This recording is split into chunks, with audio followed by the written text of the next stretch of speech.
2026 সালের শুরুর দিকে ইসরায়েল আবারও ইরানে হামলা। অনেকে আমার এই কথা নিয়ে মজা করতে পারে, হাসি তামাশা করতে পারে, তবে এটাই বাস্তব। আমি আবারও বলছি, 2026 সালের শুরুর দিকে ইসরায়েল ইরানে হামলা করবে। কেন? ইসরায়েল চায় ইরানকে শুধুমাত্র পারমাণবিক অস্ত্র থেকে মুক্ত করা নয়, বরং তাদের ব্যালিস্টিক সক্ষমতাকেও ধ্বংস করে দেওয়া। আজকের রিপোর্টে দেখলাম নেতানিয়াহু ট্রাম্পের সঙ্গে দেখা করতে আমেরিকায় যাচ্ছে। এই বছরের শেষের দিকে কেন তিনি আমেরিকায় যাবেন? কেননা সেখানে গিয়ে তিনি ইরানকে ধ্বংস করার জন্য সরাসরি ট্রাম্পের সঙ্গে কথা বলবেন। ইরান যেভাবে ব্যালিস্টিক মিসাইলের সংখ্যা বাড়াচ্ছে, একটা রিপোর্টে বলা হয়েছে প্রতি বছর এখন প্রায় ইরান 3000 ব্যালিস্টিক মিসাইল তৈরি করবে। আর ইরানের ব্যালিস্টিক মিসাইলের ভয়াবহতা ইসরায়েল এই 12 দিনের যুদ্ধ দেখে গেছে।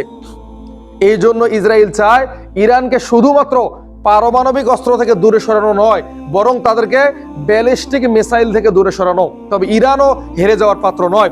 ইরান একটা জায়গায় ভুল করেছে, সেটা হচ্ছে কি, ইরান পারমাণবিক অস্ত্র তৈরি করতে চায় না।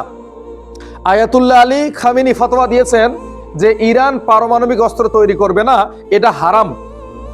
আমি আয়াতুল্লাহ আলী খামেনিকে এটা উপদেশ দিতে চাই, সেটা হচ্ছে কি, আয়াতুল্লাহ আলী খামেনিকে বলতে চাই, আপনি পারমাণবিক অস্ত্র তৈরি করেন, আপনাকে ব্যবহার করতে হবে না।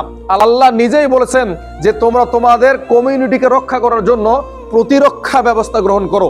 তো আপনার কাছে যদি আজকে একটা পারমাণবিক অস্ত্র থাকতো, বা ইরানের কাছে যদি 20 থেকে 30টা পারমাণবিক অস্ত্র থাকতো, তাহলে ইসরায়েল কখনো ইরানে হামলা করতে পারতো না। যে দেশের কাছে পারমাণবিক অস্ত্র নাই, সে দেশ হচ্ছে একেবারে দুর্বল রাষ্ট্র। ইউরোপের কাছে ইসরায়েলের কাছে একেবারে তার তুচ্ছ নগণ্য। যদি ইরান বাদে ইসরায়েল যে কোনো দেশে হামলা করে, কোনো দেশের ক্ষমতা নাই এই হামলাকে আটকাবে। একটা মাত্র দেশ আছে, সেটা পাকিস্তান। এই পাকিস্তানে ইসরায়েল সরাসরি হামলা করবে না। এই পাকিস্তানে হামলা করতে গেলে অবশ্যই তাদেরকে পশ্চিমাদেরকে সাথে নিতে হবে এবং কৌশলে করতে হবে। কেননা পাকিস্তান যদি আক্রান্ত হয়, পারমাণবিক অস্ত্র মেরে তাদেরকে ধ্বংস করে দিবে।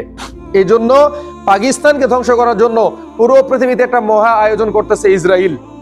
কেননা ইসরায়েল চায় কোনো মুসলিম দেশের হাতে যেন পারমাণবিক অস্ত্র না চায়। এই জন্য ইরান যখনই পারমাণবিক অস্ত্রের কথা স্বীকার করবে, ঠিক তখনই মালহামা তৈরি হয়ে যাবে। পুরো পশ্চিমা সভ্যতা ইরানের উপর হামলা চালাবে। একদিকে ইরান যখন বলছে যে আমরা পারমাণবিক অস্ত্র তৈরি করব না, তারপর তাদের উপর হামলা। কেননা ইসরায়েল ভয় পায়, যেহেতু ইসরায়েল সামনে রুল ইনস্টেড হবে, যেহেতু ইসরায়েল সামনে পুরো পৃথিবী শাসন করবে, এই জন্য ইসরায়েল চায় না কোনো মুসলিম দেশের কাছে পারমাণবিক অস্ত্র থাক।